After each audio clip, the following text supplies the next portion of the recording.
Bonjour à toutes, bonjour à tous et bienvenue dans l'école du futur. Au programme aujourd'hui, liker n'est pas jouer. C'est la famille tout écran cette semaine qui va l'apprendre à ses dépens. Je ne sais pas s'il like, je ne sais pas s'il joue, mais il a en tout cas une idée derrière la tech. Gaël, avec toi aujourd'hui, on va partir à la rencontre d'un rôle modèle du logiciel libre, Fabrice Bellard. Oui, tout à fait, c'est mon rôle modèle à moi. C'est un des Français les plus prolifiques en matière de logiciel libre. C'est important qu'on lui rende hommage, vraiment. Et bien justement, on le fera avec toi en deuxième partie de cette émission. Dis-moi, tu préfères le clavier ou le stylo pour écrire? Les deux, ça dépend à qui j'écris. T'es ambidextre des outils, des outils pour écrire. C'est une bonne chose parce que figurez-vous que 55% des Français ont délaissé les crayons ou le bic pour écrire au quotidien. Un recul de l'écriture manuscrite qui inquiète les professeurs. Alors que la Suède fait revenir les manuels scolaires en classe et veut freiner son recours au tout numérique, on va revenir sur cette passionnante enquête menée par Flashies, l'IFOP et Otipo. Pour en parler, on reçoit l'autrice justement de cette étude, Léa Paolacci. Vous êtes Creative Strategist pour Flashies. Vous nous direz pourquoi vous avez voulu en savoir plus sur l'état de notre écriture aujourd'hui. Bonjour à vous. Bonjour, merci de m'avoir invitée. On en parle dans un instant avec Léa et avec Gaël, mais d'abord, focus. Tourner 7 fois ses doigts dans sa poche avant de liker un contenu sur les réseaux sociaux, un petit j'aime peut procurer de grands couacs dans la vraie vie. Démonstration tout de suite avec la famille tout écran en partenariat avec le Clémy.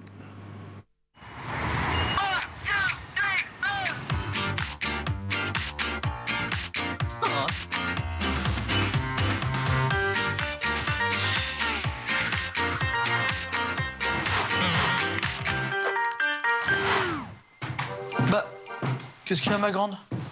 J'ai fait une grosse bêtise. J'ai trahi ma meilleure copine. Muriel? Ah, Muriel Maïwen, ça fait 4 fois que je te le dis. Qu'est-ce qui s'est passé? Une fille de la classe t'a mis une photo sur les réseaux sociaux pour se moquer des roues. Et moi, sans faire exprès, j'ai liké. Et maintenant, elle veut plus me parler. Bah oui, elle tape tellement vite sur mon clavier qu'elle s'est même pas rendue compte de la boulette. Et t'as qu'à supprimer ton like. Mais c'est trop tard, elle l'a vu. C'est pas très grave non plus. Tu sais que ça peut être apparenté à du harcèlement. Pauvre Muriel. Je confirme, vu le texto que j'ai reçu juste après, c'est tendu comme un câble. Bon, écoute, je suis sûre que ça va s'arranger. Tu vas aller la voir chez elle, en vrai, les yeux dans les yeux. Tu vas lui expliquer, t'excuser et voir comment tu peux réparer ça. Non, non, non, c'est la loose. Carrément. J'aimerais pas être à ta place. Oui, on croit que c'est pas grave. On like, on partage sans vérifier si ça n'a pas causé du mal. C'est le début du harcèlement, les amis. Et on risque des poursuites judiciaires à jouer à ce petit jeu-là. Alors mon conseil, ne likez pas n'importe quoi. Et ben voilà, tout s'est arrangé. Elle est sympa, cette Muriel. Christelle? Cyrielle? Michel? Gisèle? Et voilà pour notre série justement d'éducation à l'information, aux médias et aux écrans. On va continuer à parler écran, tiens, justement aujourd'hui dans notre question du jour. Le clavier a-t-il définitivement supplanté papier, stylo et crayon? On ouvre le talk, première partie. Et aujourd'hui, pour parler de cette civilisation de l'écrit, on reçoit Léa Paolacci. Léa, vous êtes Creative Strategist pour Flashies, une toute nouvelle agence. Est-ce que je dois d'ailleurs dire que c'est un institut d'études de sondage nouveau look qui utilise beaucoup de data ou pas du tout? Alors, pour être exact, on n'est pas nouveau. Ça fait 5 ans qu'on crée des enquêtes avec des instituts de sondage. Là, en l'occurrence, l'IFOP pour cette étude avec Otipo. Notre souhait est vraiment d'utiliser la data pour refléter la pensée des Français sur divers sujets. Donc là, en l'occurrence, on traite de l'écriture, qu'elle soit manuscrite, dactylographie ou même l'écriture inclusive qui est en phase avec l'actualité. Mais on traite aussi d'autres sujets sur les rapports hommes-femmes, sur une diversité. Donc ça fait 5 ans qu'on est là. 5 ans de sujets sociétaux justement, et notamment en rapport avec notre civilisation numérique. C'est intéressant parce que vous êtes allé regarder d'un peu plus près ce qui se passe dans nos claviers et dans nos stylos. J'avais envie de dire qu'on allait jouer peut-être à un Shifumi 4.0, tiens, papier, clavier, stylo. 78% des Français, selon votre enquête, avouent écrire moins à la main qu'il y a 10 ans. C'est une enquête dans laquelle on va découvrir notre nouveau rapport finalement à cette écriture manuscrite. Évidemment, elle a été modifiée avec le tout numérique. Qu'est-ce qui vous a amené d'abord à vous dire que c'était le sujet dont il fallait s'emparer aujourd'hui? Et puis, en tant aussi qu'analyste, qu'est-ce qui vous a étonné dans les réponses de ces Français et Françaises? Alors déjà, pourquoi ce sujet pour partir du début, notre rôle est vraiment d'identifier des sujets sociétaux. On repère dans l'actualité des tendances. Là, en l'occurrence, bon, ça fait un moment qu'on est entré dans l'ère numérique et se poser la question du tout numérique à l'école. Donc voilà, de fil en aiguille, on commence à réfléchir, à faire le lien et on s'est posé la question du rapport des Français et Françaises avec l'écriture manuscrite, où ils en sont. Et ça a donné cette enquête. Donc comme vous l'avez dit, près de 8 Français sur 10 estiment avoir délaissé l'écriture manuscrite depuis 10 ans. Ça révèle assez bien la tendance numérique dans laquelle on est. Et encore une fois, la donnée qui vous a le plus étonné, parce que on peut partir, j'imagine aussi, quand on édite ces études sociétales et sociologiques, sur un cliché, ou se dire que tiens, le panel qu'on va interroger va plutôt se comporter comme ça ou comme ça. Là, en l'occurrence, les chiffres qui sont dévoilés dans cette étude sur l'écriture manuscrite et notre rapport justement à ces outils clavier ou écran pour détourner ces nouveaux types d'écriture, elles sont assez étonnantes. 78% des Français écrivent moins qu'il y a 10 ans, en tout cas à la main. 26% préfèrent le crayon et le stylo à l'écriture numérique. C'est à la fois une bonne nouvelle, parce que des gens continuent à préférer le stylo, mais enfin, ça veut dire en creux que le reste de la population préfère plutôt le clavier. Ils vous ont étonné à quel moment ? Alors, ils nous ont étonnés, surtout en comparaison avec une précédente étude de l'IFOP, notamment en 2016. C'est dans le rapport d'études de ce fait-là. Les jeunes étaient 45% à écrire avec un clavier, contre 59% aujourd'hui, donc ça a augmenté. Mais pourtant, c'est pas ce qu'ils disent préférer. En 2003, 16% seulement disent préférer écrire avec un clavier, contre 33% en 2016. Donc en fait, la tendance s'est inversée. Je pense qu'on le doit notamment au numérique à l'école, les cours qui sont dématérialisés, avec tous les outils numériques mis à disposition. Là, justement, des Français que vous êtes allés interroger, c'est quoi? Vous avez pris un panel représentatif de l'ensemble de la population pour justement ne pas biaiser, ne pas porter de biais directement dans l'étude de départ. Oui, c'est ça. C'est pas un panel spécifique, c'est un panel représentatif de la population française. Gaël? Puis en 2003, il y avait le T9. C'était compliqué d'écrire sur un clavier de téléphone portable.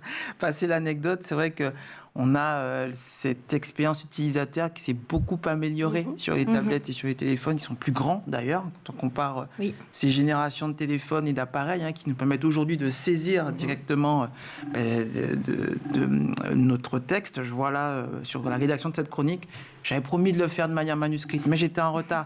Mais j'ai pu la rédiger en partie dans le métro, sans avoir un clavier d'ordinateur, parce que ma tablette et mon téléphone me permettent d'écrire avec plus de facilité et d'aisance aujourd'hui. Donc ça veut dire aussi que le développement de l'outil, tu le rappelles, l'expérience utilisateur, fait que plus on va trouver aussi de plaisir peut-être à pouvoir utiliser des écrans tactiles pour pouvoir écrire des textes, plus on va se détourner du stylo.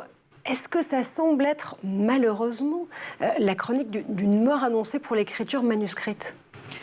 Alors, c'est une très bonne question. Déjà, entre la dactylographie et l'écriture manuscrite, il y a plusieurs enjeux qui se dessinent. Il y a l'enjeu d'écrire à la main avec un stylo, retenir des gestes. Là, on parle, nous, en tant qu'adultes, c'est quelque chose qu'on a acquis, qu'on maîtrise aujourd'hui. Donc, l'impact, si on utilise des tablettes plus fréquemment, il est moindre. En revanche, pour les enfants, c'en est tout autre.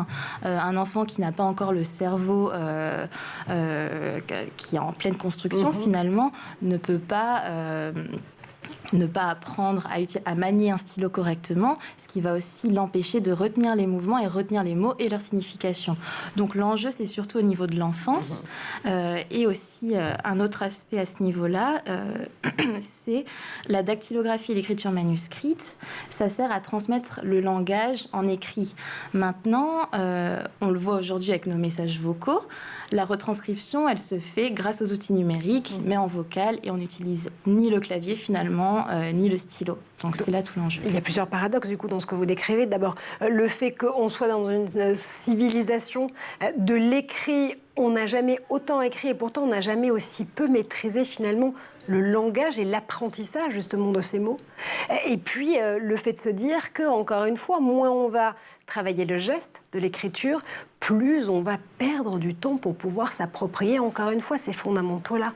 Oui, tout à fait. Je prends l'exemple d'un autre pays, les Japonais par exemple, quand ils oublient un mot ou leur signification, ils se remémorisent dans leur tête le dessin et ça les aide spontanément.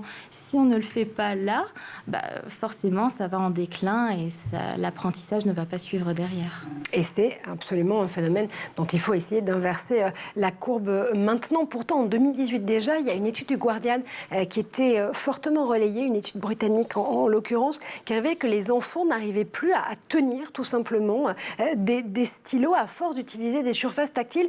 Ça se joue encore une fois déjà dans cette maîtrise du geste. Oui, complètement. En fait, la graphie, c'est ce que je disais, le fait d'écrire, on retient le mot en l'écrivant, en faisant le geste. Le corps a une mémoire gestuelle, visuelle. L'un ne va pas sans l'autre. Si on met un enfant, si on lui apprend l'écriture juste avec un clavier, en fait, c'est aussi une question d'hémisphère du cerveau. On ne va pas solliciter les mêmes zones au même moment. De ce fait-là, l'apprentissage est différent et on peut passer à côté de quelque chose si on utilise un seul des deux outils. Donc voilà, c'est tout l'enjeu au niveau de la construction du cerveau de l'enfant. Et de réussir à finalement ménager le meilleur des deux mondes en pouvant compiler en toute hybridité, puisque c'est un des grands mots de cette saison, à la fois l'écrit manuscrit et l'écrit sous forme d'écran et de clavier, Gaël. Oui, complètement. C'est une des choses qu'on apprend très vite en gestion de crise, un système qui est complexe et fragile. Et donc, ne pas savoir écrire, qui est quelque chose de très analogique. Là, je reviens de la Guadeloupe. La maire de la ville de Dé, en Guadeloupe, par exemple, a fait afficher partout, sur les frontons des restaurants, sur des lampadaires, sur des poteaux, les consignes et les règles, si jamais on venait à être victime d'un tsunami. Cette écriture-là et cette capacité d'amener aussi les enfants à jouer sur leur territoire, à comprendre les risques auxquels ils sont exposés et aussi de pouvoir l'écrire, de dessiner en fait ces aléas-là, font partie des mécanismes de transmission. C'est très important en fait qu'on puisse évidemment profiter de ces univers numériques qui nous apportent énormément en matière de crise et de gestion de crise, et c'est super. Mais ne jamais mettre de côté vraiment l'analogique, l'écriture, la radio, toutes ces petites choses qui ont l'air d'être dépassées, désuètes, mais qui, en temps de crise, quand on n'a pas d'électricité, on sait encore écrire, on arrive à transmettre des messages en alignant des vêtements sur le sol, en traçant à la craie. Ça, on le saura toujours avec une pierre, avec du calcaire, avec du sable, arriver à écrire. Et c'est un peu ce sur quoi j'amène aujourd'hui beaucoup d'enfants, qu'ils apprennent aussi à écrire. Évidemment, le stylo, c'est important, mais utiliser en fait ce jeu de la transmission du message avec différents supports au sol, sur les murs, pas tagués. Une forme d'écriture manuscrite. Mais voilà, l'idée, c'est qu'ils puissent maîtriser aussi ces différents codes pour transmettre des messages. On a tendance à dire aujourd'hui que tout peut être une surface prétexte à écran, mais tout peut être aussi prétexte à écriture manuscrite. Tu le rappelles notamment dans les cas de situations de gestion de crise et d'urgence auxquels tu fais face assez régulièrement. Là aussi, c'est intéressant parce qu'on s'aperçoit que cet écrit, il est constant, il est permanent. On en a besoin dans notre vie quotidienne. Perdre ce fil du manuscrit, c'est perdre notre humanité. Alors, je ne sais pas si c'est perdre notre humanité, c'est ce que vous disiez, il y a toujours un message à faire transmettre, peu importe la façon qu'on utilise. Maintenant, il y a le sujet, c'est plus tard, quand les enfants qu'on a aujourd'hui vont devenir adultes, qu'est-ce qui va en être, comment ils vont écrire.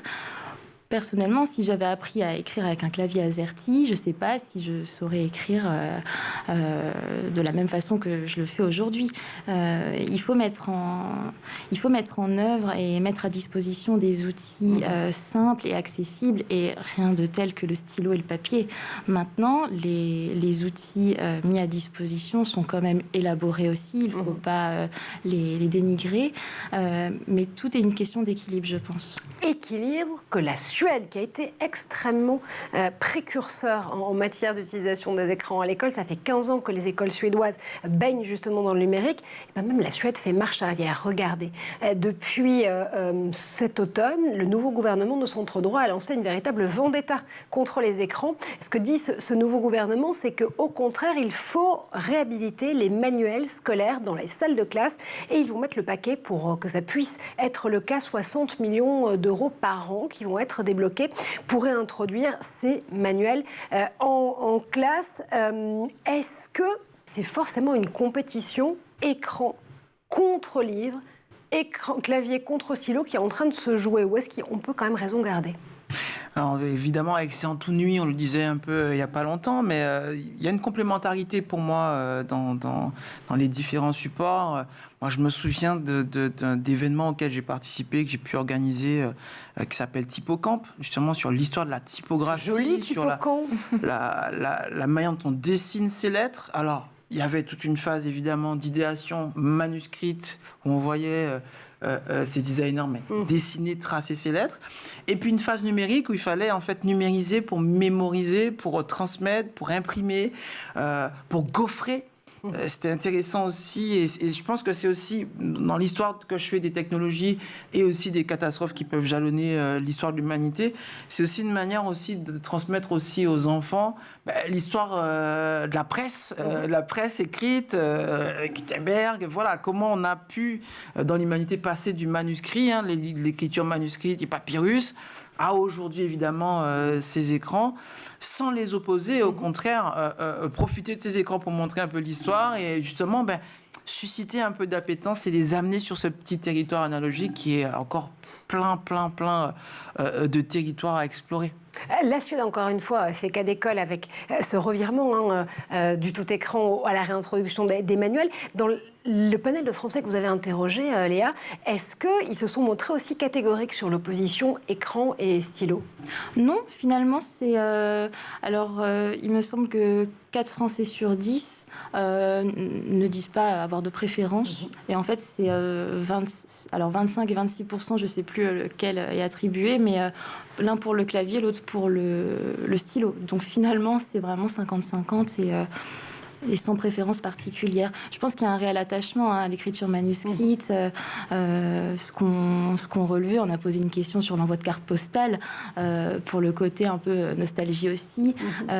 C'est important de le demander parce que oui, on envoie des mails professionnels, des mails de vœux de fin d'année par exemple, mais prendre la démarche d'aller acheter une carte postale, d'écrire un mot, de se tromper, barrer une lettre, hop, on envoie quand même.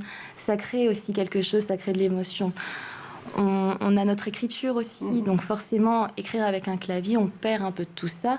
Maintenant, je pense que ce qui est important, c'est non pas seulement le cadre, l'écriture, la carte postale, mais aussi le message qu'on veut faire passer.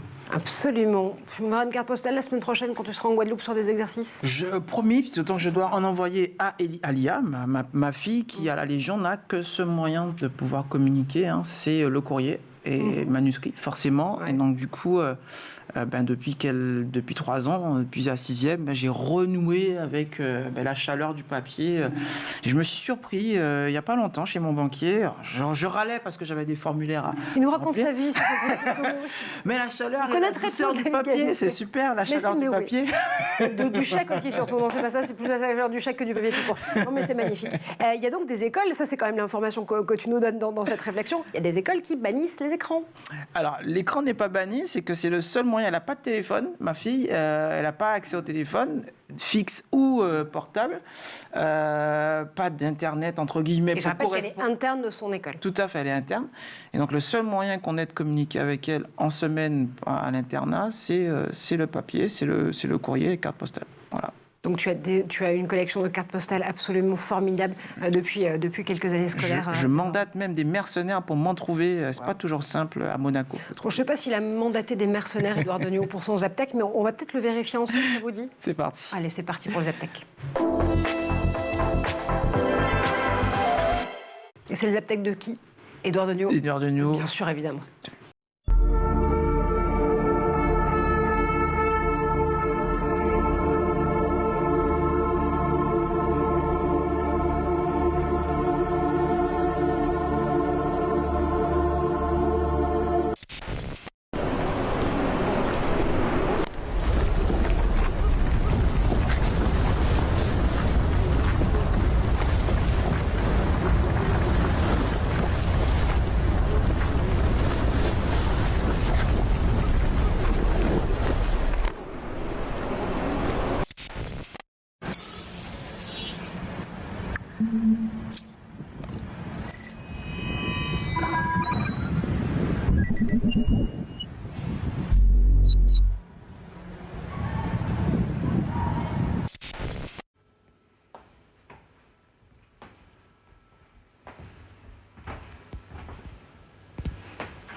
Something's got Jesus.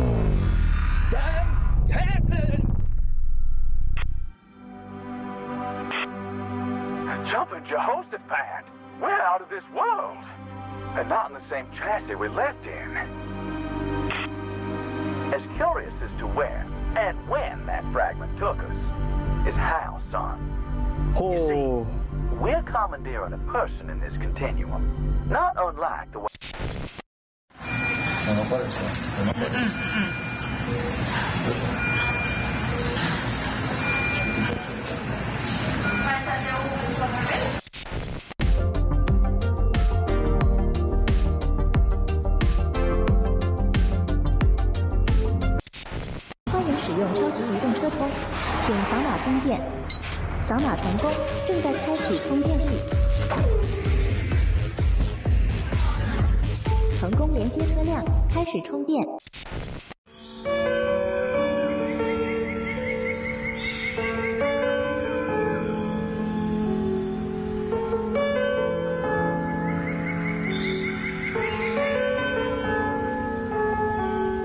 Et voilà pour ces belles images, toujours repérées par Édouard Denuot. Vous êtes bien de retour sur le plateau de l'École du Futur, toujours en compagnie de Léa Paolacci. Léa, vous êtes Creative Strategist pour Flashes, une agence data qui depuis 5 ans s'intéresse de très près à nos habitudes sociétales et numériques. Vous publiez cette passionnante étude avec l'IFOP et avec Otipo sur notre rapport à l'écriture manuscrite versus écran aujourd'hui. Gaël Musquet est toujours avec nous au plateau. Ça tombe très bien parce que Gaël a une idée derrière la tech. Aujourd'hui, ce n'est pas qu'une idée, c'est aussi un rôle modèle, un profil, celui de Fabrice Bellard, héros du logiciel libre. Oui, tout à fait. C'est vraiment l'un des Français les plus prolifiques en matière de logiciel libre. On lui doit des millions de lignes de code qui ont changer et améliorer l'informatique, des calculs mathématiques à la radio, en passant par le traitement de l'image et de la vidéo. C'est un homme brillant, discret. J'ai rarement vu quelqu'un d'aussi gentil. C'est mon rôle modèle, Fabrice Bellard. Depuis l'âge de 17 ans, il porte vraiment sa pierre à l'univers libriste, français et international. Il est né en 1972. Rappel, hein, c'est l'année où l'humanité a pour la dernière fois lancé des hommes et posé des hommes sur la Lune. Et à 50 ans... Bon, elle est quand même en train de retravailler, dis donc. Exactement. Et 50 ans plus tard, il est toujours dans le game, Fabrice, avec des projets qui n'ont en commun que son génie. Et on me dit dans l'oreillette que l'image qu'on vient justement de diffuser de Fabrice Bellard est la seule connue à ce jour. Point, évidemment, sur la discrétion absolue de ce rôle modèle que tu nous aides à découvrir. Comment a débuté d'ailleurs le lycéen Fabrice Bellard ? Alors en 89, il a 17 ans, il est au lycée et il développe le premier logiciel de compression d'exécutable pour le système d'exploitation MS-DOS à l'époque. Donc LZ-EXE, qui est son premier logiciel, il compresse en fait ces logiciels parce qu'à l'époque, on travaillait sur des disquettes qui n'avaient que 360 kilooctets de disponibles. Les disques durs étaient très chers et donc chaque octet était important. Donc pour lui, le fait de compresser ces logiciels, ça permet d'optimiser la ressource numérique et évidemment financière du jeune lycéen qu'il est.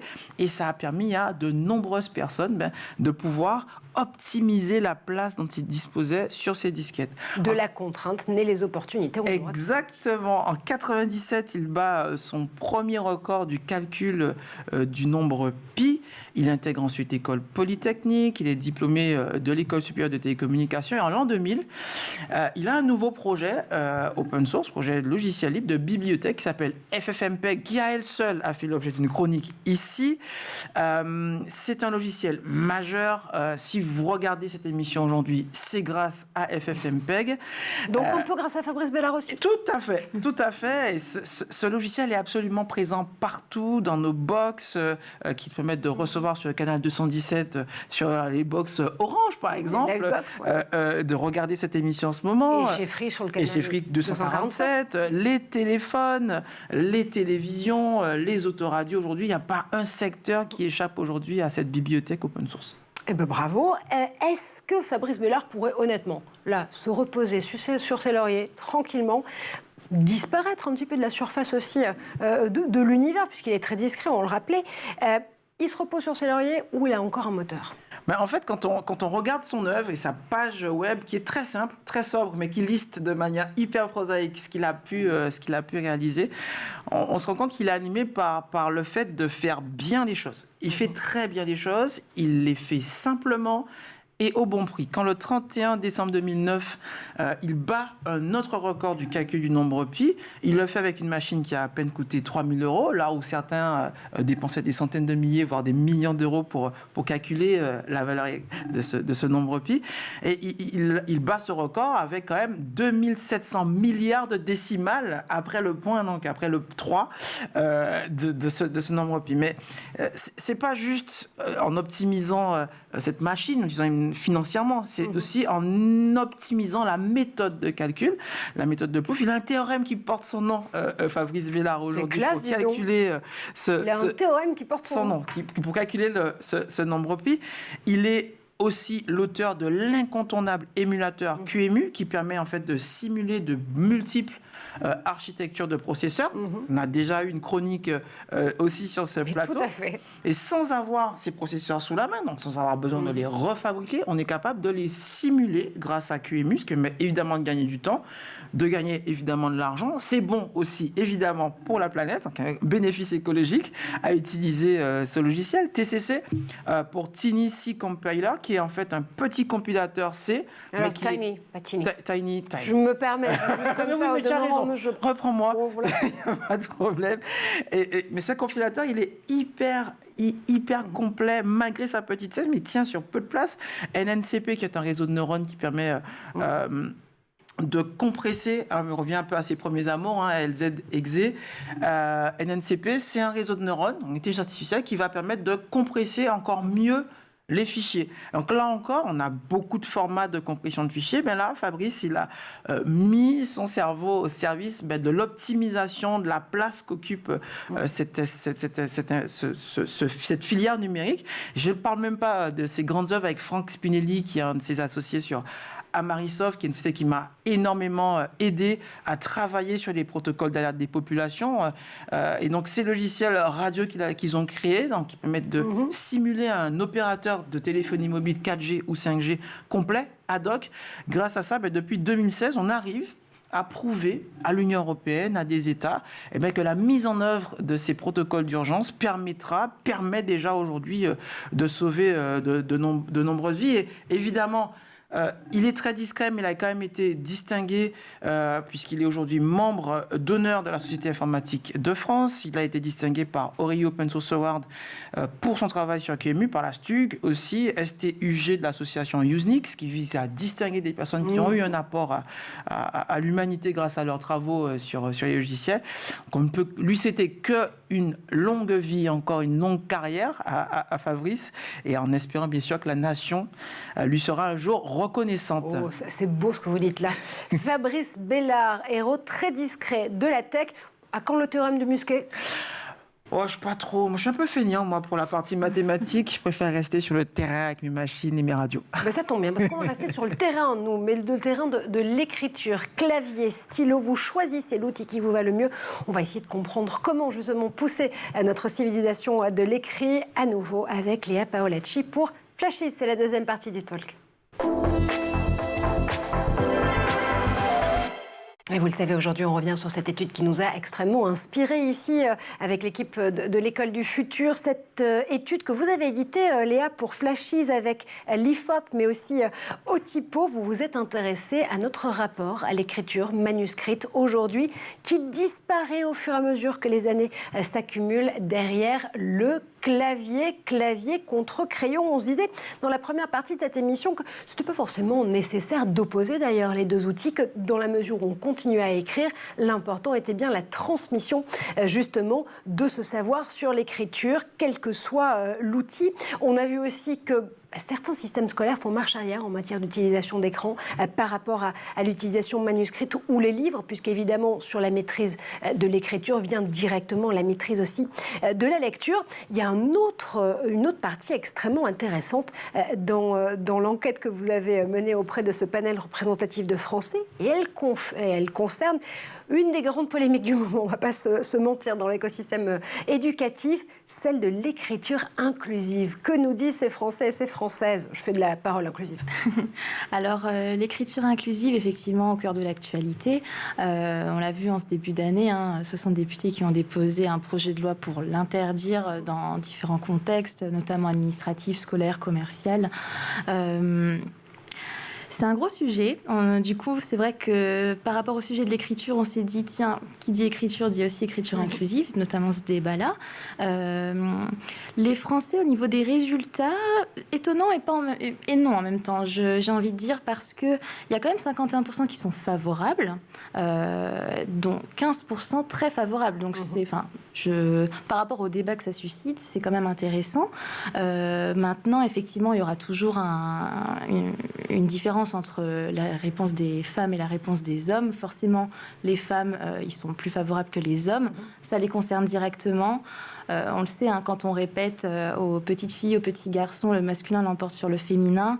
Bon, ça crée débat dès l'enfance. Absolument. Donc voilà, c'était important pour nous de traiter cette partie également. Et ce qui est intéressant, c'est que vous notez aussi que peut-être que la grande partie polémique de l'écriture inclusive vient plutôt du point médian que de l'idée même de se dire qu'on va pouvoir inclure des terminaisons à la fois masculines et à la fois féminines dans la façon dont on va pouvoir s'exprimer. C'est plus ce petit point médian qui provoque cette grande polémique? Alors, pas que. Finalement, on s'est fixé sur le point médian parce que c'est celui qui visuellement dérange. Voilà, c'est un point comme un point final, comme un double point, mais celui-ci dérange. Il n'est pas facile à faire avec le clavier. Bien sûr, dans l'étude, on a défini ce que c'était l'écriture inclusive. Et l'écriture inclusive, c'est pas seulement l'écriture, c'est le langage. C'est à l'oral comme à l'écrit. Bon, c'est à l'écrit que ça dérange le plus et qu'on le voit le plus, forcément. Ce point médian, on a remarqué du coup dans les chiffres un écart entre du côté générationnel. Forcément, les plus de 65 ans sont beaucoup moins initiés et ont beaucoup moins envie de s'initier d'ailleurs que les jeunes. Ce qui est compréhensible, on en parle en ce moment, ça a vraiment un aspect générationnel et aujourd'hui on est sensibilisé à ça, on ne l'était pas forcément avant et c'est très médiatisé également. Gaëlle, toi aussi tu as connu l'école sans écriture inclusive. Aujourd'hui, les enfants, notamment que tu drives sur tes activités à l'Observatoire de Vernon ou les étudiants et étudiantes auxquels tu prodigues tes conseils en matière de cybersécurité, eux sont en train d'utiliser de façon extrêmement ouverte cette écriture et ce parler inclusif. Finalement, entre les deux écoles, l'essentiel, c'est que ce soit aussi la féminisation de cette société, de ces métiers auxquels ils se destinent, qui puissent gagner. Oui, bien sûr, et c'était important pour moi à la fois de leur montrer des femmes qui ont occupé des postes ou qui incarnent aujourd'hui ces places, ces postes, ces disciplines, faire de l'intergénérationnel, c'est-à-dire que moi, que j'ai une parole, c'est une chose, mais qui voit des jeunes femmes. Donc, par exemple, mon meilleur exemple sont les cadettes de la cyber qui ont pu voir et rencontrer ma dernière petite stagiaire de 3e. Donc, elle arrive à se projeter sans problème, mais surtout, derrière, les garçons que j'ai eus et qui ne voyaient pas forcément, alors à la fois pour taquiner les filles qui étaient avec moi en stage et en même temps parce que ça n'était pas trivial pour eux de voir des femmes sur des postes scientifiques et techniques, c'était important aussi pour moi professionnellement de leur montrer qu'il n'y avait pas de distinction à avoir et qu'ils puissent voir ces femmes au travail, dans leur tâche, qu'elles soient heureuses, qu'elles soient efficaces, bien évidemment, et qu'il n'y ait pas de débat. Le débat, il se fait aussi là sur la visibilité de ces femmes sur ces différents postes. Bon, donc c'est pas que de l'écriture ou une langue inclusive, c'est de l'incarnation inclusive que nous propose Gaëlle autour de cette table. Autre chiffre qui évidemment a attiré notre attention dans l'école du futur, dans votre étude Léa, c'est celui de l'importance de l'écriture manuscrite dans la réussite scolaire, ou plutôt son désavantage. 28% des hommes indiquent que l'écriture manuscrite a été un handicap dans leur parcours scolaire, contre 12% des femmes. Il y a un stigmate sur l'écriture encore aujourd'hui. On le ressent quand on voit ces chiffres. Oui, complètement. Il y a toujours eu cette différence entre hommes et femmes et c'est ce qui ressort à chaque fois dans quasiment la totalité de nos études. Finalement, cette divergence réponse homme-femme et de ressenti aussi. Là, en l'occurrence, sur l'écriture, on a ce stéréotype de les petits garçons qui écrivent mal à l'école, qui ne s'appliquent pas notamment. Et ça se voit dans l'enquête, finalement. C'est ce panel-là qu'on a interrogé. C'était le garçon d'à côté qu'on avait en classe à ce moment-là. Donc, ça reflète bien la réalité. Ça se reflète. Et toi, c'est quelque chose que tu as vécu à l'école, par exemple, Gaëlle. Vraiment, c'est désigné victime volontaire. Ah oui, mais, oui, c'est quelque chose qui était important. J'ai appris, et vraiment, alors je vous le dis, il y a pas en toute transparence, j'ai appris à écrire correctement. J'ai été appliqué quand j'ai commencé à écrire des lettres d'amour à mes petites copines. Le moteur, pour moi, ça a été, il fallait que je sois compris, qu'elles trouvent mon écriture belle. Et là, effectivement, j'écrivais hyper mal. Ma mère a fait des pieds et des mains, des cahiers d'écriture, tout ce qu'on voulait. Et c'est vraiment à l'adolescence où, en fait, j'ai vraiment pris conscience que la manière dont j'allais écrire allait être importante. Et ce qui a aussi façonné chez moi mon écriture, c'était la beauté des équations mathématiques et physiques, où il fallait évidemment former de nouvelles lettres qui devaient bien se distinguer entre elles, sinon l'équation était fausse. Et donc, j'avais potentiellement une mauvaise note. Donc ça, c'est mes deux exemples sur mon rapport à l'écriture et que je cite souvent aux garçons qui embêtent mes petites stagiaires. Si vous leur écriviez, comment vous leur écriviez, voilà, que ce soit un bon moteur pour eux, à la fois de respect, mais aussi d'amour de l'écriture. Comment est-ce que les maths et l'amour t'ont poussé à savoir mieux faire des pleins et des déliés dans ton écriture manuscrite? Ça aussi, c'est important ce qu'on dit, Gaëlle Léa, parce que c'est ce qui ressort aussi de l'ensemble de cette étude. Il faut une passion, il faut un moteur, il faut un driver pour pouvoir se remettre à l'écriture manuscrite. Oui, c'est ce que je disais, malgré l'attachement qui persiste à l'écriture manuscrite, typiquement envoyer une lettre d'amour, envoyer une carte postale, on le disait tout à l'heure, il y a quelque chose de matériel aussi dans la chose, choisir son stylo. Il y a des personnes qui sont très attachées à la qualité de leur stylo. Tout ça, avec un clavier, on peut s'acheter le clavier dernier cri, mais ça n'a pas la même valeur sentimentale, je pense. Il y a une sentimentalité portée sur l'objet qui est extrêmement importante. Vous avez fait lire cette étude à des profs? Non, pas des professeurs. J'ai pu recevoir une experte en écriture inclusive qui m'a commenté aussi les résultats. Ce serait intéressant, effectivement. De pouvoir justement comprendre aussi la façon dont eux peuvent ressentir, peuvent porter les chiffres de cette étude pour pouvoir peut-être inverser aussi la vapeur et communiquer cette passion du manuscrit à leurs étudiants et à leurs apprenantes. Ce qui est intéressant aussi, et pour préparer cette émission, je me suis replongée dans un ouvrage, ça fait partie de mes classiques, moi personnellement, qui est Petite Poussette de Michel Serres. Il y a 10 ans déjà, le philosophe qui malheureusement a disparu entre-temps, parlait de cette civilisation du tactile. Il le décrivait justement sur une génération qui était en train d'arriver, une génération de mutation de la connaissance et de civilisation du tactile. 11 ans après, ce que reflète aussi cette étude, c'est que finalement ces petites poussettes, elles se sont adonnées plus au clavier finalement qu'au stylo. Oui, ce qui est bien avec cet ouvrage, c'est qu'il n'y a pas de jugement. Et je pense que c'est ce qu'on doit... C'est ma pensée personnelle, mais c'est ce qu'on doit adopter aussi. Cette génération future qui arrive, qui naît avec des tablettes tactiles entre les mains, au bout du pouce. L'idée, c'est de les accompagner, je pense. De les accompagner, de ne pas les juger et surtout d'observer. Petite poussette qui aussi nous offrait cette réflexion de la part de Michel Serres. Il fallait à la fois que les apprenants et les profs puissent atteindre le temps de l'intelligence inventive, combiner tous les outils, se les approprier et les transformer finalement en force d'apprentissage et d'inventivité, de créativité, Gaëlle. Oui, complètement. C'est pas la génération Tom Sawyer, celle de mes enfants, ça a bien compris. Mais ce que j'ai bien retenu de ce dessin animé qui regarde avec beaucoup de bonheur, d'ailleurs, mes enfants. C'est que c'est l'Amérique. C'est l'Amérique. Et en même temps, c'est l'inventivité qu'avaient ces deux garçons garçons stars de ce manga, faire des bêtises, ça c'est sûr, mais surtout à communiquer. C'est des bêtises qu'on communique aujourd'hui.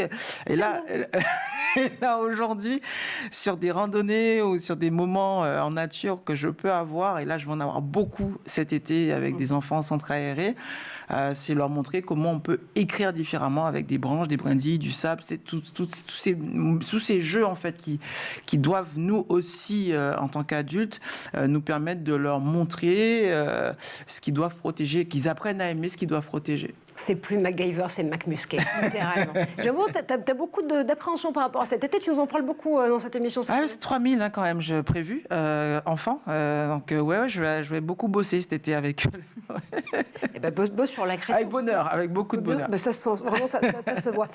Après avoir travaillé justement sur l'écrit, Léa, votre prochaine enquête, elle pourrait traiter de notre rapport aussi différent au numérique, à ces outils, mais sur quel type justement de sujet ?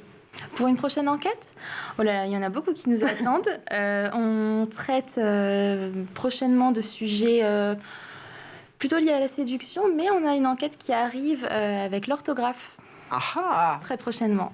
L'un, évidemment, ne va pas sans l'autre. On vous revient dire, tiens, donc nous en parler sur le plateau de l'école du futur, l'écriture, la lecture, l'orthographe. Comment réussir à combiner le meilleur des deux mondes entre les écrans et entre les stylos, ou en tout cas les outils physiques. Merci infiniment, Léa Paolacci, d'être venue nous en parler sur ce plateau pour Flashies, pour l'IFOP et pour Otipo. Merci, comme toujours, à Gaël Musquet pour ses idées derrière la tech et son été très chargé. Il continuera à vous en parler. Si vraiment ça lui fait plaisir, c'est pour lui. Dans la suite des aventures de l'école du futur. Nous, on se retrouve dès lundi pour justement d'autres émissions et d'autres sujets ensemble.